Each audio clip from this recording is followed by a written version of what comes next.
Ja, ons begin vanoggend 'n nuwe reeks van boodskappe wat jy sommer net gaan seën en jou gaan innooi op 'n wonderlike plek waarin jy die genade van die Here op 'n wonderlike manier sal ervaar. Ja, ons lewe 'n lewe en in hierdie lewe maak ons almal foute.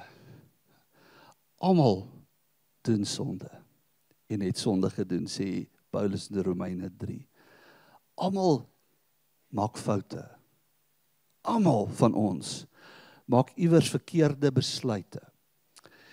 En soms breek ons dinge in ons lewe wat ons net nie meer kan regmaak nie, of heel kan maak nie.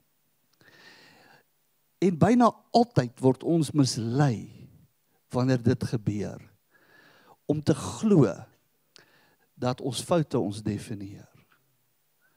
Dat die verkeerde besluite, die sonde, die gebrokenheid, ons mislukkings, dat dit ons definieer en dit finaal is.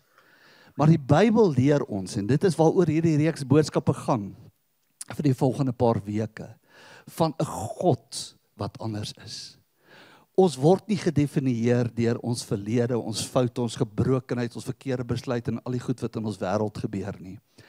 Ons word gedefinieer deur sy liefde, sy doel, sy plan vir ons lewens. Is dit nie wonderlik nie? Dit is waardeur jy gedefinieer word. Nie deur die goed wat jy gedoen het of iewers was of jou gebrokenheid nie.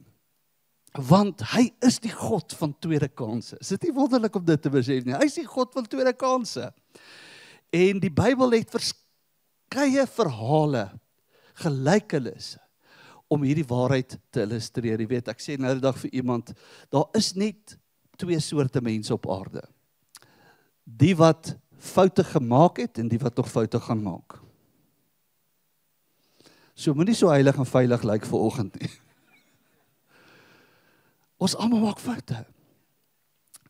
En ons dink aan hierdie verhaal. Ons dink aan Dawid, nee, wat het opgemors het. Op 'n stadium wat hy die hoogtepunt van sy lewe beleef het, val hy in sonde met Batseba. Ons dink aan Moses. Moses wat geroep is deur die Here en 'n moord pleeg in 'n oomblik van onbeteelde woede, vermoor hy iemand. Ons dink aan Petrus wat Jesus verloon het. Maar hy het uiteindelik die pilaar van die kerk geword. Ons dink aan Johannes Markus, nee.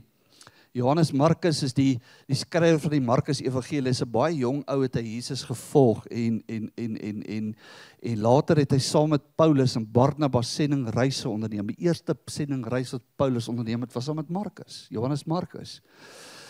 En in Galasië, toe hulle uitspoel daar in daai skipbreek, toe los Markus vir Paulus, en daar het 'n bitterheid tussen Paulus en Barnabas ontstaan oor hierdie selfsugtige daad, hierdie opgee gesindheid van Markus, hierdie ou wat net hierdie verskriklike fout gemaak het, maar later sien ons dat Paulus hom omhels en word Markus die eerste skrywer van 'n evangelie. Sy evangelie was waarskynlik die eerste geskrywe.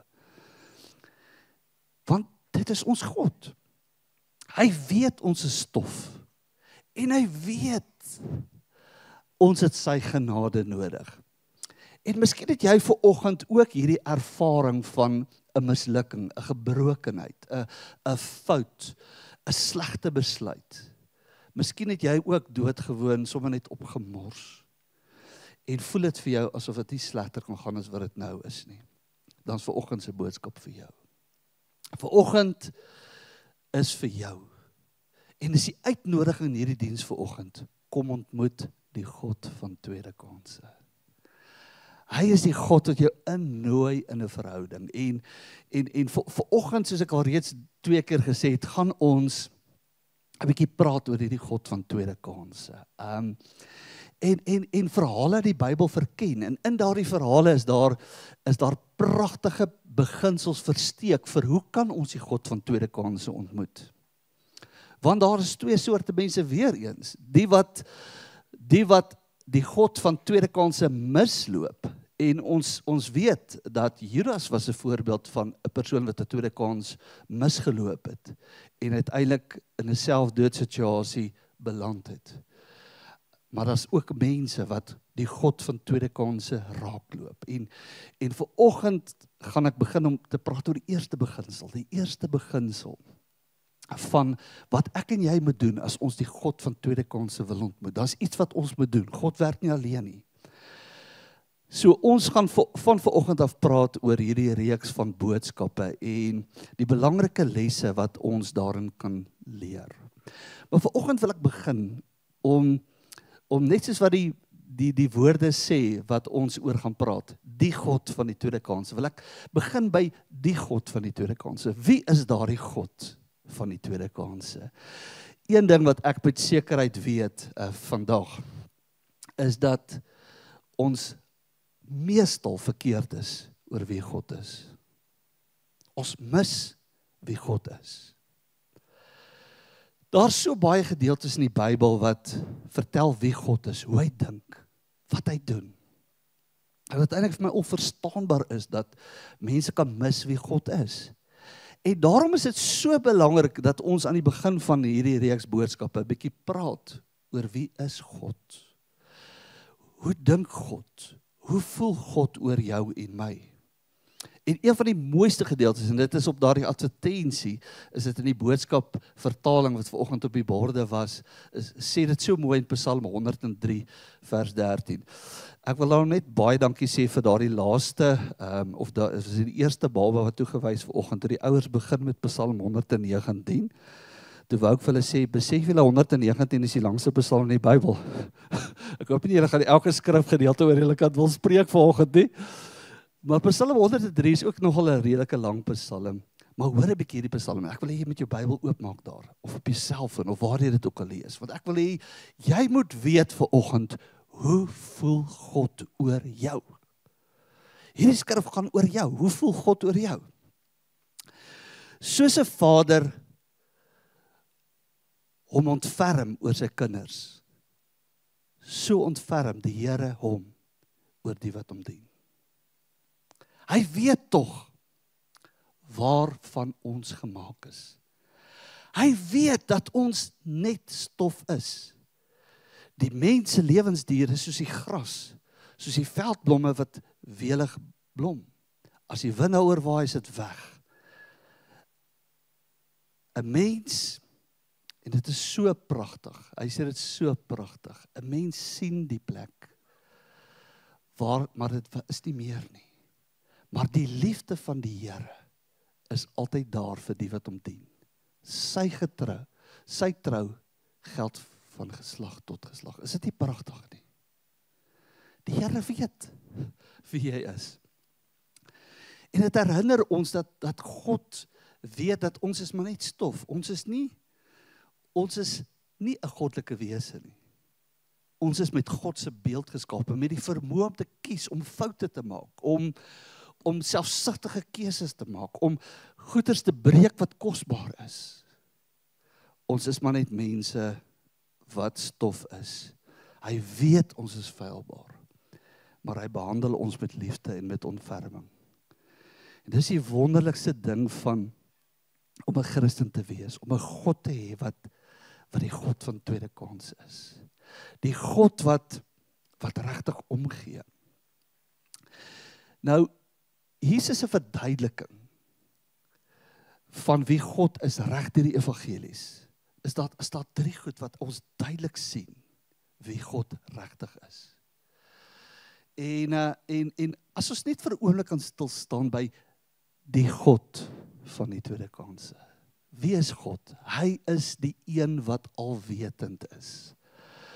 Alwetend beteken, hy weet alles. Psalm 139 sê dit so pragtig, Here, u ondersoek my en u ken my. U weet waar ek gaan sit en waar ek gaan lê. En daar is so ietsie in daardie Psalm van God weet alles van jou af. God is alwetend. En alwetend beteken lank nog voordat jy iets verkeerd gedoen het God geweet jy gaan iets verkeerd doen. Het jy al daaraan gedink? Lang voordat die mense gesondig het in die tuin van Eden, het God geweet wat gaan gebeur. God weet dit alles. Jesus het geweet, byvoorbeeld, dat Petrus hom gaan verloon. En dit is so pragtig. Petrus is nie mooi geluister die dag toe Jesus met hom gepraat het. Petrus, vandag voordat die haan kraai, gaan jy my 3 maal verloon. Hy het nie mooi geluister nie, want Jesus het net daarna gesê, maar hoor hierso, wanneer ek opgestaan het uit die dood, gaan wag vir my by die see van Galilea. En daar's iets in die alwetendheid van God wat maak dat ek en jy verstaan dat God weet alles. Niks is weggesteek vir die Here nie. Petrus, as jy droog gemaak het, en as jy op jou einde kom, gaan wag vir my by die see van Galilea. Want dis die plek waar ek jou gaan roep. En hoeveel keer het jy al in jou lewe teruggekyk en gedink, ek het God hier teleurgestel.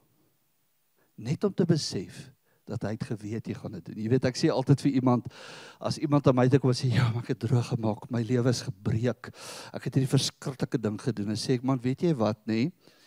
God is nie verbaas dat jy dit gedoen het nie. God is ook nie geskok nie. Jy het God ook nie onkant gevang nie. Jy hoef ook nie die vraag te vra, sal God my vergewe nie? Die Bybel sê alreeds, hoe voel God oor jou? Hy is die God van tweede kanse. Hy is die God wat jou vergewe en jou wil gebruik. Is nie net dat God alwetend is nie, sê Jesus. God is al goed. Hy is goed. Sy genade is nie net om ons verlede te vergewe nie, maar ons 'n nuwe begin te maak. Dink aan Paulus. Paulus wat op hierdie verskriklike moordtog gegaan het. Hy was sekerlik in die Nuwe Testament een van die mees verwerplike mense. Hy het letterlik probeer om almal wat Jesus volg in tronke in te sleep, te vermoor, en hy was ook, hy het ook 'n aandeel gehad in die eerste martelaar van die Christelike geloof. Maar God het hom gered op die pad Damaskus toe. En Paulus was waarskynlik die persoon in die Nuwe Testament wat naas Jesus die grootste evangelis geword het. Ek meen, behalwe dat hy die hele bekende wêreld bereik het, terwyl die eerste kerk in Jerusalem vasgevang was, het hy meer as of net minder as die helfte van die Nuwe Testament geskryf. Pragtig vanoggend daardie lied, genade onbeskryflik groot. En ek weet nie of jy weet waar die lied vandaan kom nie. Kom van 'n persoon met die naam van John Newton. Hy was 'n ou wat sy lewe opgemors het. Hy het alles gedoen wat verkeerd is. En een van die slegste dinge wat 'n mens sekerlik op hierdie aarde kan doen. En ek meen ons wêreld, jy weet, ons is hierdie week, het ek en my vrou so diep gepraat hier oor een van die tweede grootste geldmakende misdrywe in die wêreld is mensenhandel, nê? En die verskriklike ding wat met mensenhandel gepaard gaan. John Newton was verantwoordelik vir mensenhandel. Hy was berug gewees as 'n kaptein wat letterlik mense oral gekoop en verkoop het. En een nag, in 'n verskriklike storm op die see, het hy besef dat hy is verlore. En het 'n God begin roep. En die God van tweede kans het hom ontmoet op die see. En John Newton het hierdie liedjie geskryf, genade onbeskryflik groot, Amazing Grace, wat ons almal vir jare al sing. En sy lewe het nie net verander nie, hy het 'n Anglikaanse predikant geword, en hy was die ou gewees wat William Wilberforce gehelp het, gementor het, om uiteindelik slawerny in die Britse Ryk te beëindig. Hy het die God van tweede kans ontmoet. God is nie net alwetend nie, hy is nie net al goed nie, hy is almagtig. En soms dink ons, wanneer ons opgemors het, en wanneer ons lewe skeef trek en skeef loop, maar niks kan my lewe ooit weer regmaak nie. Jy het Moses vergeet. Moses, nadat hy 40 jaar in die woestyn spandeer het, nadat hy 'n man vermoor het, 80 jaar oud. Ek meen 80 jaar, dan sien jy uit dat die Here jou moet kom haal. En daar in die woestyn gee God om 'n tweede kans. 'n kans om een van die grootste leiers in die geskiedenis te word. Een persoon wat 1,5 miljoen Jode in 'n woestyn inlei en voor hulle uitstap en wat hulle uitlei uit slawerny uit. Hy het die God van die tweede kans ontmoet. En een van die mooiste beloftes wat in die Bybel staan, en ons haal baie keer daai belofte buite konteks aan, is 'n belofte wat God gegee het vir Juda, sy volk, die twee stamme, Juda en Benjamin, wat in Jerusalem gesetel was, wat geval het weens hulle verskriklike afgoderry. Dit kon nie slegter gegaan het met Israel en met Juda op daardie stadium nie. Israel het eerst in ballingskap ingegaan weens hulle afgoderry. Juda het tweede ingegaan. En nadat Jerusalem geval het, die tempel afgebrand is, gee God 'n belofte. En hy sê, want ek weet wat ek vir julle beplan, sê die Here. Voorspoed en nie teëspoed nie. Ek wil vir julle 'n toekoms gee, 'n verwagting. Is dit nie pragtig nie? Hierdie belofte kom nie nadat mense reg geleef het en alles reg gedoen het en alles mooi reg uitgewerk het en gespeel het nie. Hierdie belofte kom nadat 'n hele volk so droog gemaak het, dat God sy hand van hulle afgehaal het, sodat hulle in ballingskap geval het. En die God van tweede kanse sê vir hulle, ek weet, dis nie wat ek vir julle beplan. Julle moet weet, terwyl julle in ballingskap is, moet julle weet, ek wil vir julle toekoms gee, 'n verwagting. Vanoggend wil ek, nadat ek bietjie oor die God van tweede kanse gepraat, bietjie praat oor hoe ontmoet ons die God van die tweede kans. Wat is daardie beginsels? En vanoggend, ons tyd is so bietjie uitgeloop, maar ek wil dit vir jou bring in 'n paar minute, in die volgende paar minute. Jy moet mooi luister, hoe ontmoet jy die God van tweede kans? En ek wil vanoggend begin met 'n gelykenis. Die gelykenis, en daar's baie verhale wat dit uitspel, en ek wil elke week 'n bietjie praat oor 'n beginsel van hoe ontmoet jy die God van tweede kanse. En een van die verhale is 'n gelykenis. 'n Gelykenis is 'n storie wat Jesus vertel om 'n sekere waarheid te beklemtoon. En dit was die storie van die verlore seun in Lukas 15. Ons weet, ons ken sy hele storie, ek hoef dit nie nou te vertel nie, heeltemal nie, maar dit gaan oor hierdie jong ou wat sy erfporsie opeis by sy pa. Nou in die Joodse kultuur is dit die mees verskriklikste ding wat jy doen. Dis gelyk staan om te sê, pa, ek wil hê jy moet doodgaan, dat ek kan kry wat aan my behoort. Ek verwerp wie jy is. Ek wil niks met jou te doen hê nie. Ek wens jy is eerder dood, sodat ek die geld nou kan kry. Dis eintlik wat die verlore seun in Lukas 15 gedoen het. En die Bybel sê vir ons dat hy het ver land heen gereis, het 'n sonde geval, het verskriklike partytjies gehou met die geld en allerlei dinge gedoen. En uiteindelik het homself in 'n werk bevind waar hy vir die varke kos moes gee. En die Bybel sê hy het skielik tot sy sinne gekom in Lukas 15 vers 17. En ek wil nie daai woord gaan interpreteer tot sinne kom nie. Maar hy het skielik begin besef wat het gebeur, wat het hy gedoen en waar het hy beland. En dat waar hy nou is net sy eie skuld. Dis niemand anders se skuld nie. Want baie keer wanneer ons lewe nie reg uitwerk, is ons so vinnig geneig om vir die Here 'n vinger te wys. Die Here, U is verantwoordelik vir waar ek nou is. Hierdie ding het U toegelaat. Sonder om verantwoordelikheid te vat vir ons aandeel in waar ons nou is. Is dit nie waar nie?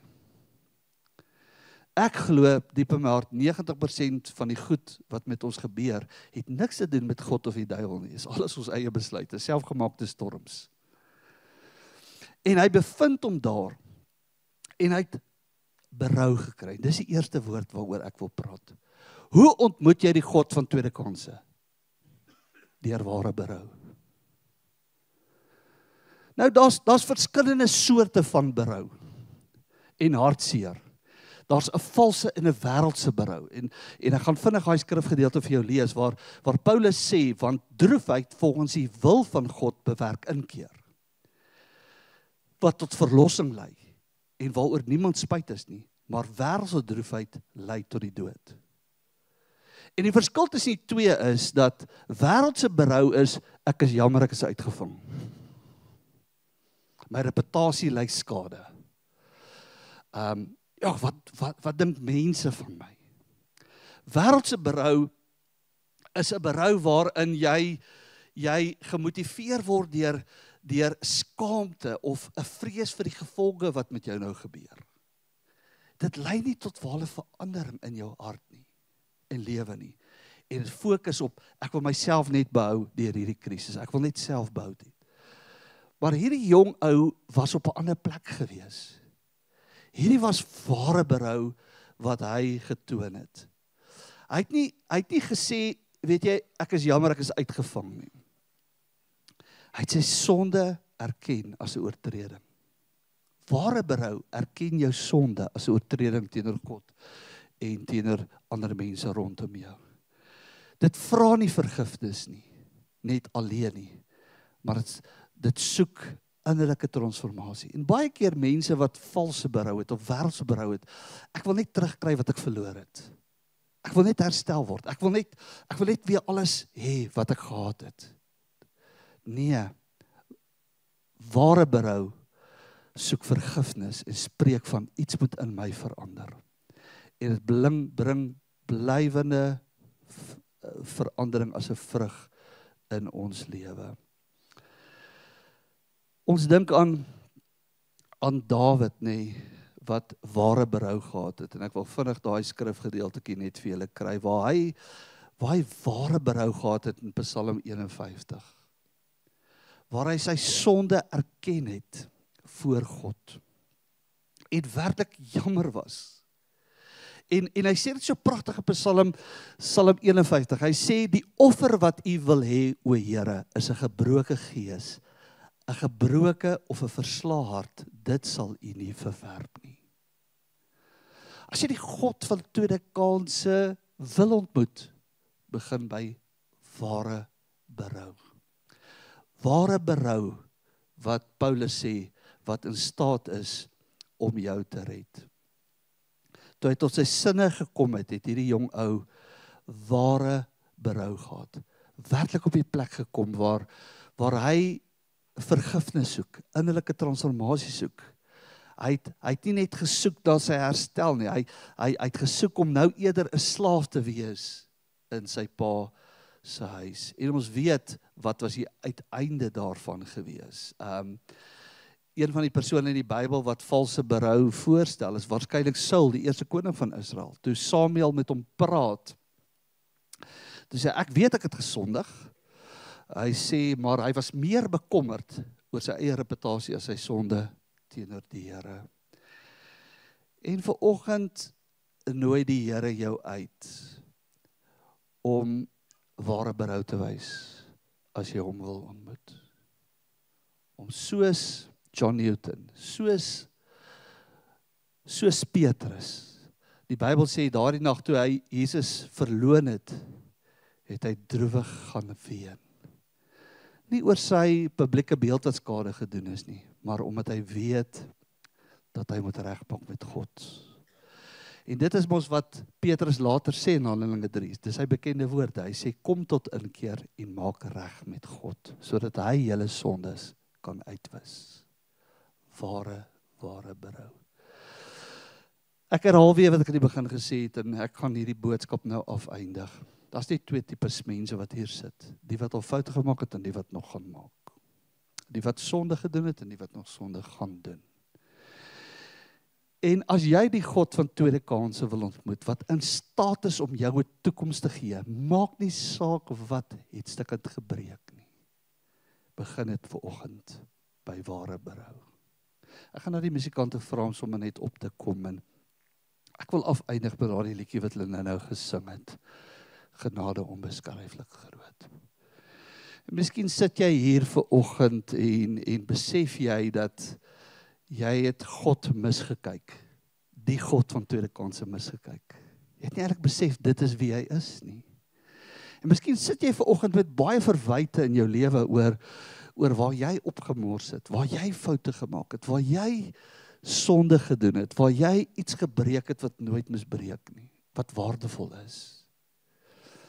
Kom ontmoet vanoggend die God van tweede kanse. Die een wat, net soos hy vir Moses in die woestyn geroep het, in 'n nuwe toekoms en ingenooi het in 'n nuwe toekoms, so nooi jou ook uit, om vanoggend voor hom te kom staan, met berou in jou hart, ware berou. Dit is die offer, wat God nie sal minag nie. Kom ons staan op en sing ons hierdie lied saam. Genade onbeskryflik groot, het U aan my bewys.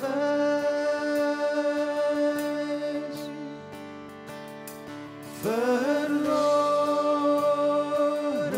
siel,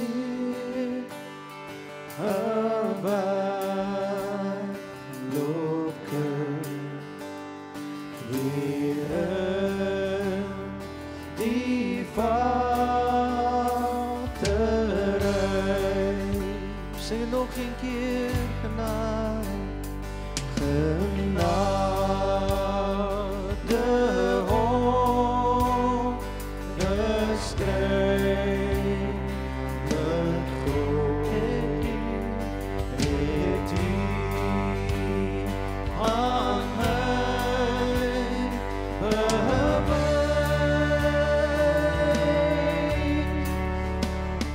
Verloren ziel, verwijloken, weer die vader.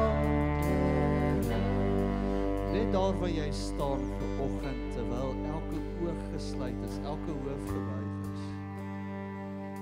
Miskien is jy op daardie plek waarvan ek gepraat het, waar jy twyfel oor waar jy nou is, wonder oor waarheen jy op pad is, en waar jy vanoggend gehoor het van die God van tweede kanse.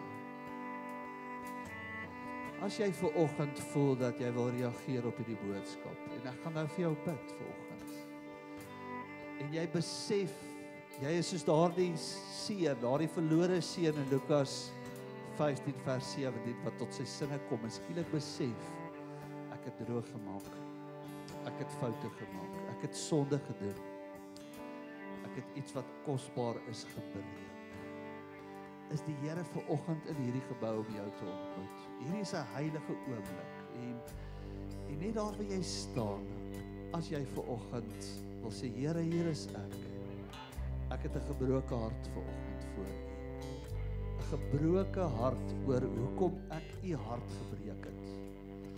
Ek het U hart gebreek, Here, daarom is my hart vanoggend stryd. My hart is nie gebroke oor wat ek verloor het nie, my hart is gebroke oor die verhouding tussen my en U wat skade gekry het.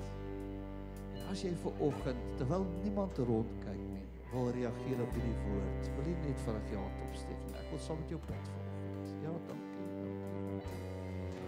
Verskeie mense. Ag Here, dankie dat U in hierdie plek is vanoggend. Dat U Heilige Gees die prediker is vanoggend. Net soos wat die Heilige Gees die prediker was daardie oggend of dag toe Petrus in die boventrek opgestaan het en begin sê het, so spreek die Here. En die woord sê in Handelinge 2 vers 38, en die mense is diep in hulle hart getref, en daar het skielik 'n berou gekom oor die mense, omdat hulle ver weg was van U. En die Here, dankie dat ons vanoggend kan stil word, en dat ons harte kan oopmaak, Here. Ek kan kyk na dit wat stikkend is in ons lewens, en berou kan hê daaroor, sodat ons die God van 'n tweede kans kan ontmoet. En Here, dankie vir mense wat vanoggend na U toe gedraai het, mense wat U genooi het, om hulle lewens, om hulle harte, om hulle te vergewe, om hulle harte weer heel te maak. En U nooi hulle uit na 'n wonderlike toekoms, wat U, die God van tweede kanse, hulle inlei. Ek wil bid, Here, dat U hulle sal seën, dat U hulle nie net sal ontmoet in hierdie oomblik, en vir hulle innerlike vreugde in die oomblik sal gee nie. Maar Here, dat hulle vanoggend 'n besluit sal maak, net soos wat daardie jong man in Lukas 15 gesê het, ek sal opstaan en na my Vader se huis toe gaan. Here, dat hulle besluit sal maak, Here, om dit wat verbrou is, dit wat stikkend is, dit wat opgemors is, dat hulle besluit sal maak om reg te maak. En ek wil bid, Here, dat U elke hart, elke persoon wat hier is, wat hier staan, wat 'n besluit vanoggend maak, sal seën en sal gebruik tot U eer. Ons bid dit vanoggend in Jesus naam. Amen. Kom ons sing net die versie een keer weer saam en daarna kan jy lekker saam met ons gaan koffie drink in Maestro en in Crema en mag die Here jou vandag seën en mag jy God naby jou ervaar. Genade.